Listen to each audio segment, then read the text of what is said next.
আপনি আমার একটা বুদ্ধি দেন। এই যে আপনার বেনি হাসির আমি বাড়িতেই না তো একেবারে যন্ত্রণায় অস্থির হয়ে গেছি। এখন আমি কি করবো বিয়াই? কি করবেন? হাসি আপনার যন্ত্রণা দেয়, আপনি হাসির ক্যারেক্টারে চলে যান। আপনি পুরুষ মানুষ, বুঝতে পারলেন? আপনি আপনার পরে তালাক দিয়ে দেন।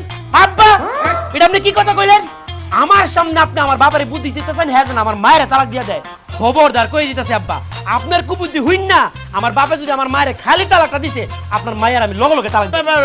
বাবা এরকম কাজ করো না, এরকম খবরদার বিয়াই, ডিভোর্সের কথা চিন্তাও করবেন না, বুঝলেন?